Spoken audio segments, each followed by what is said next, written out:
So ayun mga tol, no, may napanood akong video dito ni Tour. So, magbibigay lang tayo ng konting reaction lang dito sa video niya na ginawa niya.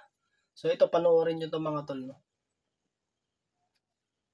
Okay tol, Taugama tol, morning mo na ko tol, lakas sa di umayaw, long live, long life, Taugama. Tingnan niyo. Nakakamos pa, bullshit, inanga ka, inanga! Taugama, pwede! So ayun mga tol, no, bago natin simulan ng reaction video natin dun kay Tour, no.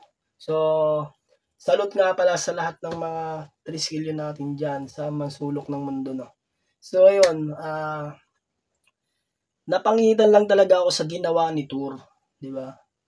Di ko alam kung Brad ba siya o kung wala man siyang fraternity na sinalihan, di ba? Sana bago niya gawin yung content na yon, pinag-isipan mo muna sana, Tour. Kasi ang pangit talaga nung dating para sa akin. Ewan ko lang sa ibang kapwa ko, Triskelion, di ba? Ang pangit talaga ng dating sa akin. Para kasing ginawa siyang kakatawanan eh. Di ba? Para sa content, di ba? Ang pangit lang. Alam naman natin mga tol, di ba, yung capital R.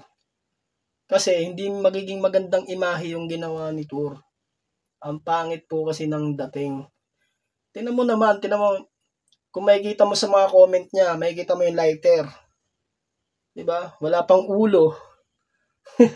Tapos, yung dating niya, yung parang akala mo yung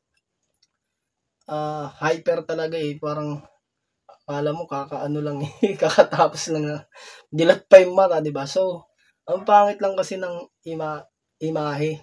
Lalo na kung makakapanood nun is mga tao na hindi alam, 'di ba? Kung kasali ba si Tour sa ganung kapatiran, hindi naman pala siya kasali, 'di ba? Di natin alam. Kaya yun lang masasabi ko mga tol, 'di ba? Yun lang mga tol, sana yung mga ganyang ni Tour, hindi nagayahin ng ibang tao na mga nagko-content na ginagawang kakatawanan yung seal ng Taogama P. So, kasi ang Taogama P, gumagawa ng project yan. Pinapakita sa mga tao na magaganda yung ginagawa, hindi masasama or puro kakatawanan lang. So, ayun lang mga tol, no. Hanggang dito lang tayo mga tol. So, yun. Salute po sa inyo lahat.